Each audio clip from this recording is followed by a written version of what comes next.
अस्सलाम वालेकुम students.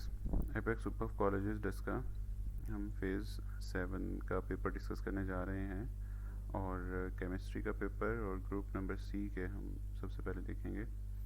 Objective की तरफ हम आ जाएंगे जी। सबसे पहला ऑब्जेक्टिव है जी, इसमें सोडियम हाइड्रोक्साइड और Cl रिएक्ट करने पर सोडियम क्लोराइड और वाटर बना रहे हैं, यानी साल्ट और वाटर।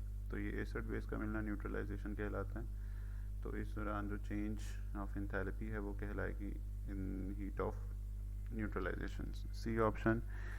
सेकेंड ऑब्जेक्टिव है, if the endothermic reaction is allowed to take place very rapidly in the air the temperature of surrounding, क्योंकि एंडोथर्मिक में हीट जो है वो अब्जॉर्ब हो रही होती है, और अब्जॉर्ब जब वो सराउंडिंग से हीट अब्जॉर्ब हो रही है तो सराउंडिंग का टेम्परेचर डिक्रीज होता जाएगा। C option. थर्ड जी ऑब्जेक्टिव है, for the given process heat change at constant pressure QP and at constant volume यानी QV are related to each other, तो QP is always greater than QV। तो ये option का answer यूँ भी हो सकता है, QV is less than QP भी करेक्ट आ सकता है। नेक्स्ट है जी, oxidation state of oxygen is KO2 यानी पोटाशियम सुपर ऑक्साइड। तो इसमें सुपर ऑक्साइड की जो हमेशा ऑक्सीडेशन स्टेट होती है ऑक्सीजन की -1/2 होती है। चैप्टर नंबर 10 का पहला आर्टिकल है ऑक्सीडेशन स्टेट, उसके अंदर ये ऑब्जेक्टिव मौजूद है।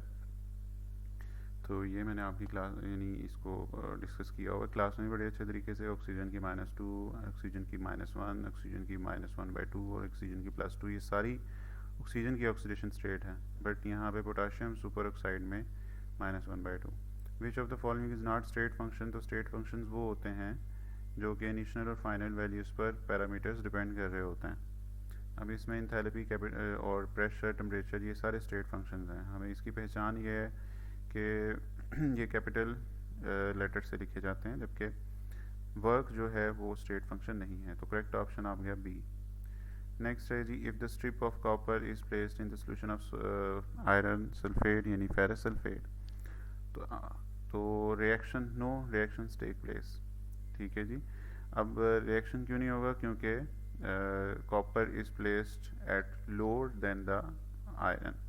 इलेक्ट्रोकेमिकल सीरीज में आयरन अपर पोजीशंस पर है और कॉपर लोअर पोजीशंस पर है, लिहाजा कॉपर को डिप करने से आयरन रिप्लेस नहीं होगा। हाँ, आयरन अगर कॉपर सल्फेट के सोल्यूशन में डिप करेंगे तो तब रिएक्शन स्टार्ट हो जाएगा। खैर डी ऑप्शन।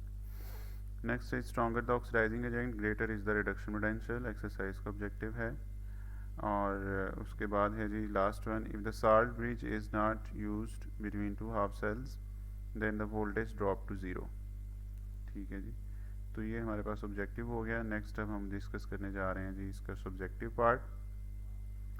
10 और 7 नंबर के, इसमें चैप्टर नंबर 10 और 7 के हमारे पास यहाँ पे शॉर्ट क्वेश्चंस हैं, उसको देखेंगे हम। ग्रुप नंबर सी जी, एक्सरसाइज का ऑब्जेक्ट है, आप इसे कंसर्न कर सकते हैं अपनी जो हैंडबुक है उससे। लेड कॉम्बलेटर जी चार्जेबल बैटरी, तो इसमें आप चार्जेबल बैटरी के लेड कॉम्बलेटर के जो रिएक्शंस हैं वो लिखेंगे, जिसमें क्योंकि ये एक सेकेंडरी सेल है, रिचार्जेबल है, ठीक है, तो उसके रिएक्शन सिर्फ रिचार्जेबल के रिएक्शंस लिखेंगे। दूसरी बात है जी, differentiate internal energy and enthalpy.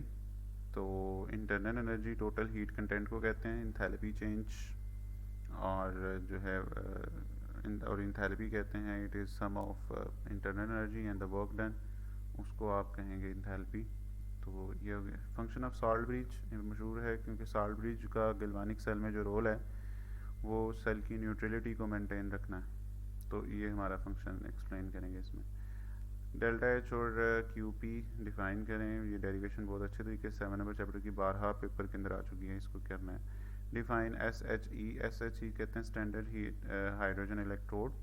तो इसको आप एक्सप्लेन करेंगे, साथ डायग्राम बनाएंगे, क्योंकि हाइड्रोजन गैस को बबल करवाते हैं आप 1 मोलर HCl के सोल्यूशन में, और उसको फिर हम गैल्वानिक सेल में एनोड या लेफ्ट हाफ सेल बना लेते हैं या राइट हाफ सेल बना लेते हैं, और हाइड्रोजन वर्क करती है एज अ स्टैंडर्ड इलेक्ट्रोड के, और इसका वोल्टेज 0.0 वोल्ट होता है। नेक्स्ट है जी, इसमें define enthalpy of reactions can be negative.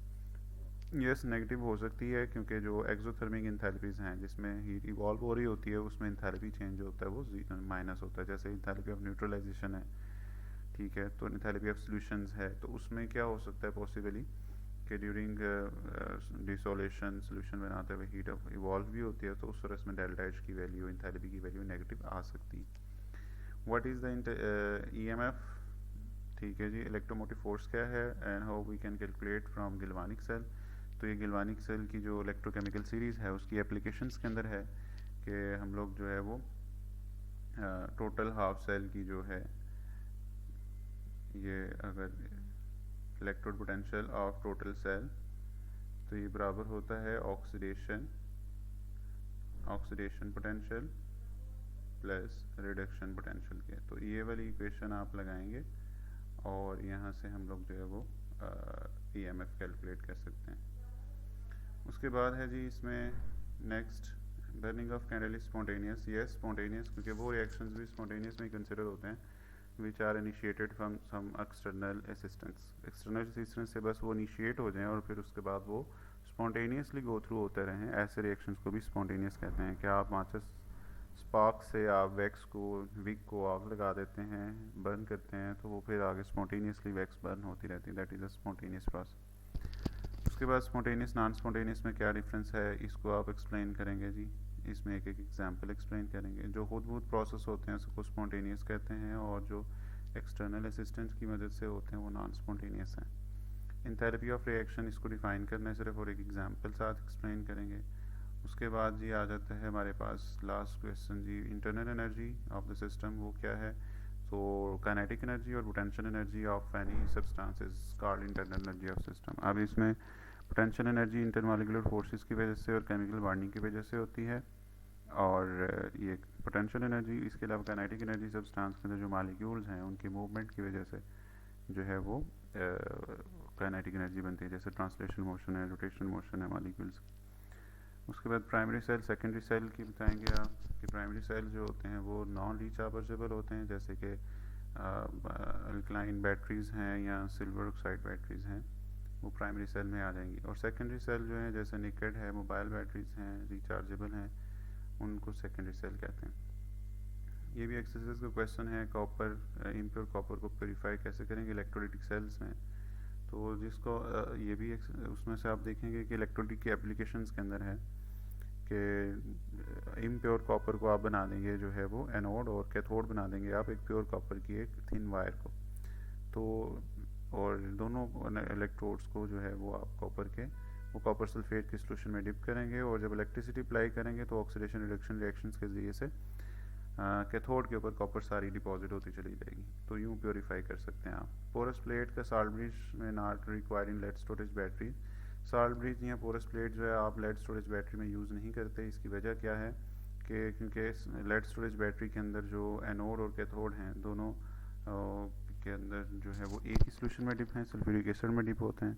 और दूसरी वजह इसकी ये होती है कि ऑक्सीडेशन रिडक्शन रिएक्शन के नतीजे में एनोड कैथोड पर एक ही जो है वो प्रोडक्ट obtain होता है, इस वजह से सॉल्ट ब्रिज की ज़रूरत नहीं होती। इंथैल्पी ऑफ सॉल्यूशन को और एक इसकी एग्जांपल्स को एक्सप्लेन कर देंगे आप। तो ये हमारे शॉर्ट क्वेश्चंस हो गए। हाँ जी, हाइबर प्रोसेस पूरी इसमें डायग्राम आपने ड्रा करनी है, ठीक है जी। दूसरा 7 नंबर चैप्टर से। दूसरा detail working in fuel cell, बहुत इंपॉर्टेंट क्वेश्चन है ये फ्यूल सेल वाला। और Hess's law, heat of summation, इसको आपने एक्सप्लेन करना, डिफाइन करना है, जनरल एग्जांपल लिखेंगे और 2 एग्जांपल्स यहाँ पे कार्बन मोनोऑक्साइड के और सोडियम कार्बोनेट की लिखेंगे। तो ये हमारा पेपर C का पेपर कंप्लीट हो गया।